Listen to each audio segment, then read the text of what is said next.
Dear students, very good afternoon. Today we are going to discuss about POSIX thread programming. So till now we discussed about embedded OS and modeling. In that, real-time task or real-time operating system is used. In that we are going to discuss about thread programming concept. Here POSIX technology is used. So let's discuss one by one. So first, multi-threading is a specialized form of multitasking. In last slide, we discussed about multitasking and its important.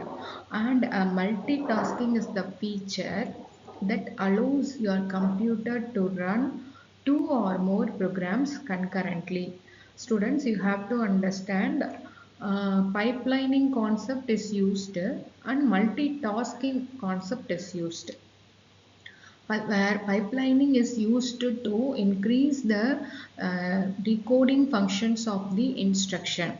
Here multitasking is used to allows your computer to run two or more programs concurrently.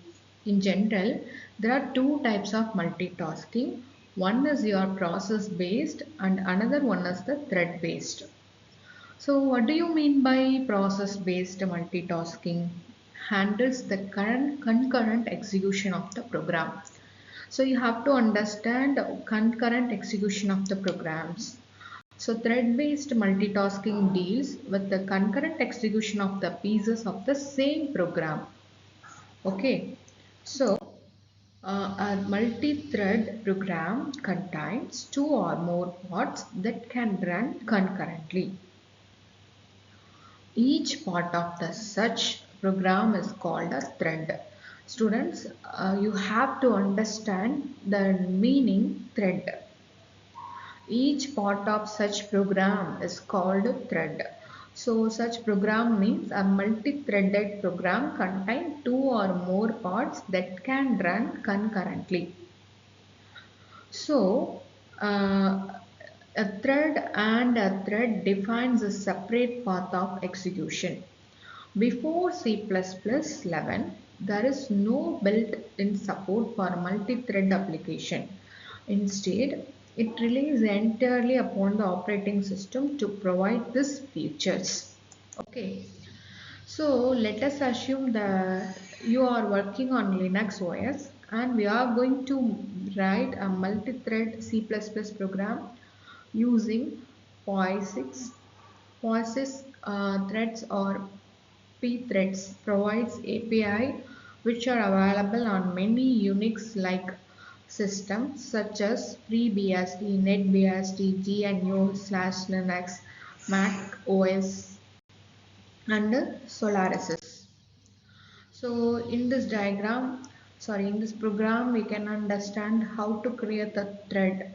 The following routine is used to create a thread: include pthread create, thread attribute, start routine, register.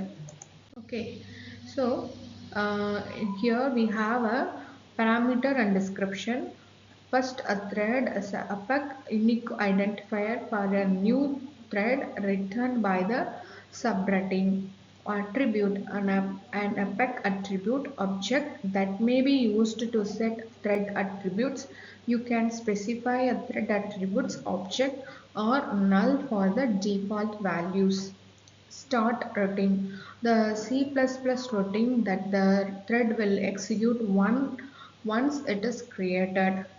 A single argument that may be passed to start routine. It must be passed by a reference, a pointer, cast type or void. Null may be used if no argument is to be passed. The maximum number of threads that may be created by the process is independent. Okay, so here you have to understand very clearly. Typically, the pthread exit routine is called after a thread has completed its work and is no longer required to exist. If main finishes before the threads it has created and exist with pthread exist the other thread will continue to execute. Otherwise, they will be automatically terminated when main finishes. So the pthread join subroutine block the calling thread until the specified thread terminates. When a thread is created, one of its attributes define whether it is joinable or detached. Only threads that are created as joinable can be joined. If thread is created detached, it can never be joined. So guys, now it's the time for assessment. Yes, what is multi-threading as a specialized form of multitasking? And dash in a general, there are two types of multitasking, process and thread based. You have to answer this. The maximum number of threads that may be created by the process is called implementation. Implementation is. So thank you students. Have a great